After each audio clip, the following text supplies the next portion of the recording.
सबसे पहले Kirchhoff rule में समझते हैं जंसन रूल, ठीक है ना।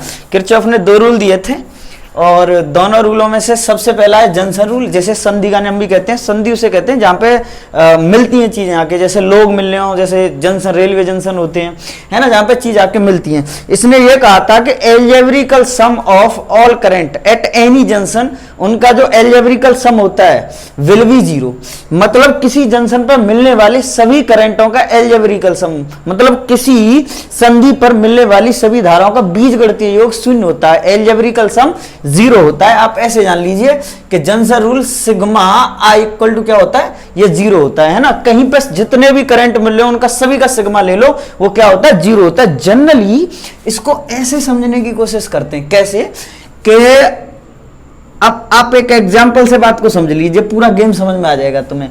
कि ये मान लो ये जंक्शन है, अब इस पे एक करंट तो ऐसे आ रहा है, एक करंट ऐसे आ रहा है, एक करंट इससे दूर जा रहा है ना। ये जंक्शन मतलब ये वायर है, सब तार हैं, ये तार लगे हुए हैं, एक सिस्टम है ना, तारों का सिस्टम है। और इसमें अब करंट आ रहे हैं, ये जा रहा है, ये भी जा रहा है इधर से।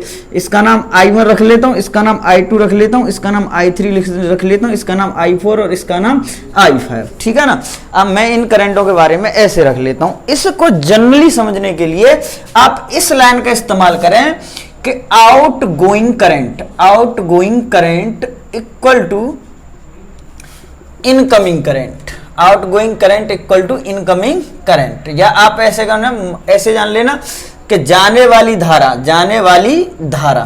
है ना, जाने वाली धारा। अब आपको यहां पे सम और लगा देना, सम ऑफ मतलब जाने वाली धारा का योग बराबर आने वाली धारा का योग बराबर होता है, ठीक है ना। आपको जंक्शन क्या होता है, पॉइंट जिस पे आके सारे करंट मिलते हैं, उस पॉइंट पे खड़े हो जाना। और तुम्हें ये, जैसे कि आप यहां फील करो, यहां खड़े हो, अब आपको ये देखना है कि कितने करंट तुम्हारी तरफ आ रहे हैं और कितने तुमसे दूर जा रहे हैं। इसी चीज को कहते हैं, ये वाला पॉइंट क्या है, यही तो कहलाता है जंक्शन, ठीक है ना।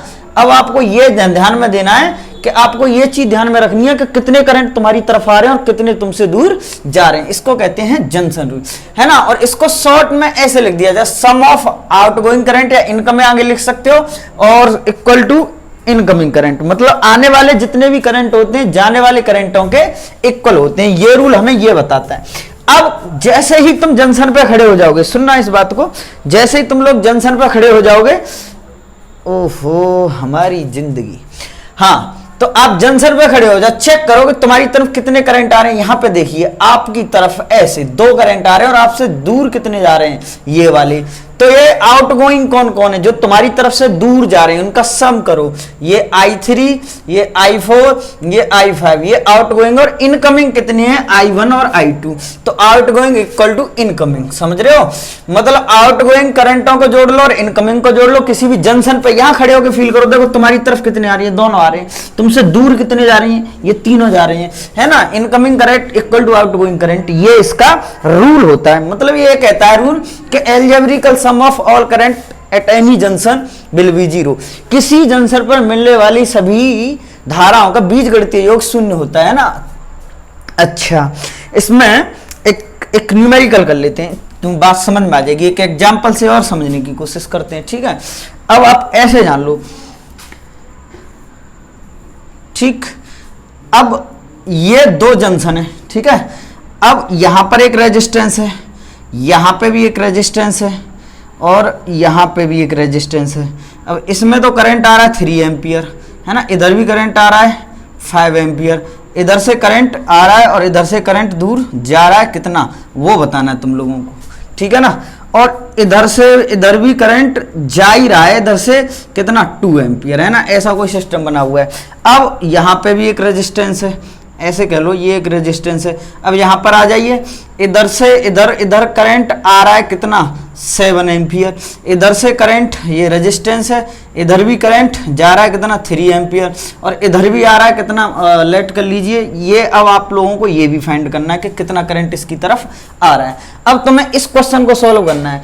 इसको सॉल्व करने के लिए आप लोग बस एक काम कीजिए कि आप यहां खड़े हो जाइए जंक्शन पे, यहाँ पे दो जंक्शन है, आप जंक्शन पे खड़े हो जाओ और देखो कि तुम्हारी तरफ कितने करंट आ रहे हैं और तुमसे दूर कितने करंट जा रहे हैं। तो देखो यहां खड़े हो गए तो हमारी तरफ कौन कौन आ रहे हैं, 1, और 2, ये 3 और 5 आ रहे हैं, तो इनकमिंग, ये इनकमिंग है और ये दोनों आउटगोइंग है, तो इन दोनों को जोड़ लेते हैं। तो देखो 3 और 5 ये इनकमिंग है, हमारी तरफ आ रहे हैं ये करंट, इनका सम ले लेंगे। और जो हमसे दूर जा रहे हैं कौन कौन, एक 2 एम्पियर और एक ये वाला जो निकालना है, तो 2 एम्पियर इस वाले को कह लीजिए x एम्पियर, ठीक है ना, x एम्पियर। अब 5 और 3 ये कितना बना, 8 एम्पियर, और ये 2 एम्पियर प्लस कितना आ गया, x एम्पियर, तो x एम्पियर इक्वल टू कितना आ गया, 6 एम्पियर। तो मतलब जो करंट यहां से जा रहा है वो कितना जा रहा है, 6 एम्पियर जा रहा है। अच्छा, अब इसमें आपको बताने कि ये वाला करंट कितना, फिर तुम यहां खड़े हो जाओ और जंक्शन को देखो, तुम्हारी तरफ कौन कौन आ रहे हैं, ये एक तो ये आ रहा है और एक ये आ रहा है और एक ये भी आ रहा है, ये भी आ रहा है, चारों की चारों तुम्हारी तरफ आ रहे हैं ना। तो इन सब का सम कितने का बैठना चाहिए, 0 के इक्वल, है ना। सभी का सम कितना बैठना चाहिए, 0 के इक्वल। तो देखो सभी के सभी तुम्हारी तरफ आ रहे हैं, तो क्या करो तुम, 2a plus 7a plus 3a plus x a equal to सबका जितने भी करंट तुम्हारी तरफ आए, इनकमिंग आउटगोइंग कोई है ही नहीं, तो इक्वल टू आउटगोइंग क्या लिख दिया मैंने, 0, है ना, जाने वाला करंट तो 0 है, incoming current equal to outgoing. अब इसमें सब इनकमिंग है, आ ही रहे हैं तुम्हारी तरफ, यहां खड़े होके देखो सारे के सारे तुम्हारी तरफ आ ही रहे हैं। तो अब आप लोग क्या करो कि इनकमिंग तो आ रहे हैं, आउटगोइंग को कर दो 0, कुछ मिला ही नहीं ना। तो 7 और 3 10 और 2 12, तो x plus a equal to कितना आ गया, -12 एम्पियर। ठीक, अब आप लोग समझिए किरचॉफ के सेकंड रूल को, ये फर्स्ट रूल होता है किरचॉफ का, याद रखना है तुम्हें। किरचॉफ सेकंड रूल हमें समझना है, इसको एक्चुअल में लूप रूल भी कहते हैं, उसको जंक्शन और इसको कहते हैं लूप रूल, लूप रूल, है ना। सेकंड लॉ भी होता है, सेकंड लॉ भी होता है। इसमें क्या होता है, ये कहता है कि सम ऑफ वोल्टेज ड्रॉप, विभवांतरों का योग, बीजगणितीय योग, sum of algebraic sum of voltage drop will be 0। इसमें वोल्टेजों का जो ड्रॉप होता है सिग्मा डेल्टा वी, वोल्टेजों का ड्रॉप जो होता है वो कितना होता है, 0 होता है। इस रूल को समझने के लिए जनरली 2-3 बातें समझ लो। ये एक्चुअल में लूप रूल इसलिए कहते हैं कि क्लोज लूपों पे चलता है ना, जो सर्किट होंगे वो क्लोज रहेंगे। जैसे कि आप ऐसे समझ लीजिए, एक सर्किट में तुम्हें दे देता हूं, यहाँ पे एक सर्किट आप ऐसे मान लीजिए, इस टाइप से, ये वाला एरिया रेजिस्टेंस R1 पहले सर्किट ले लो, इसमें करंट I बन जा रहा है, ठीक। और यहाँ के बाद आप लोग इसमें करंट आ रहा है, और कोई भी सर्किट में बना लेता हूं,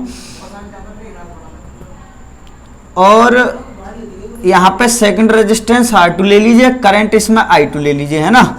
और यहाँ के बाद अब आप ऐसे समझ लीजिए चीज को कि यहाँ पे आपने एक बैटरी ले ली, ये प्लस और ये माइनस, तो इसमें भी करंट यहाँ पे मैंने रख दिया, करंट बाहर ही जाएगा, तो R3 और I3 आप ऐसे समझ लो कि कोई किस सिस्टम बनाया जा रहा है, ये EMF।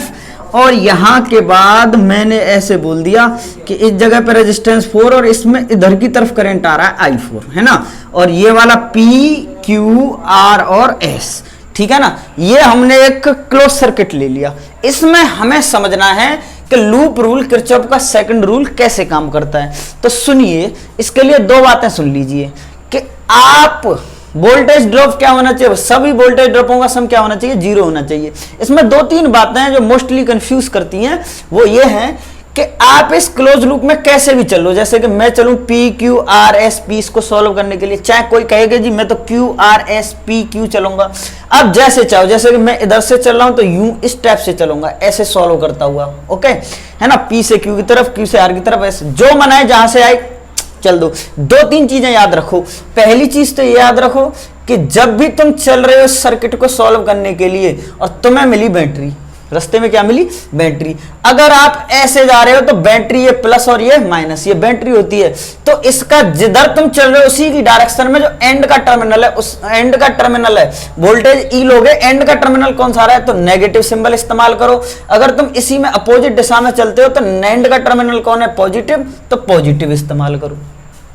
इस बात को ध्यान में रखो, है ना।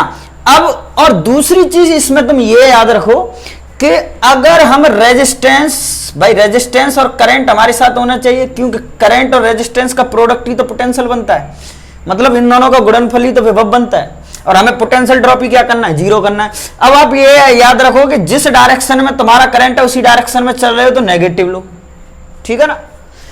और अपोजिट में आ जाते हो तो इसी को कैसा लो, पॉजिटिव लो, ठीक। अब जैसे कि हम इसको सॉल्व करते हैं, P से Q की तरफ चलते हैं। देखिए मैं जा रहा हूं इधर की तरफ, तो जिस डायरेक्शन में मैं चल रहा हूं उसी डायरेक्शन में कौन है, करंट है। तो मुझे क्या लेना होगा, नेगेटिव। मैंने बोला है ना जिसमें हमें उसी में चलें तो क्या लो, नेगेटिव लो। तो हमें लेना पड़ेगा -I1R1। अब हम Q पे आए, ठीक। अब Q पे आए, Q से लेके R तक। अब जिस डायरेक्शन में हम चल रहे हैं उसी में करंट पड़ गया, है ना। तो वोल्टेज कैसे निकलेगी, करंट इनटू रेजिस्टेंस, और यहाँ पे सिंबल क्या आएगा, नेगेटिव। क्यों, क्योंकि हम दोनों की डायरेक्शन सेम है। आप ऐसे करके याद रखो, ये सरल होता है एकदम, है ना। और R से S की तरफ चलते हैं। अब पड़ गई बैटरी, और बैटरी के एंड का टर्मिनल कौन आ रहा है, पॉजिटिव। तो पॉजिटिव के लिए क्या लगा, +E।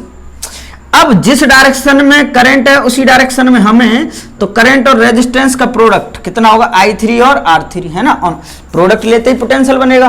और नेगेटिव इसलिए ले रहे हैं कि करंट और हम एक ही डायरेक्शन में। अब आप आ जाइए S से लेके P तक। अब S से लेके P तक देखो, करंट अपोजिट में, हम ऊपर जा रहे हैं, करंट नीचे आ रहा है। तो कौन सा सिंबल, करंट, मतलब जब पोटेंशियल बनाओगे तो पॉजिटिव पोटेंशियल आएगा।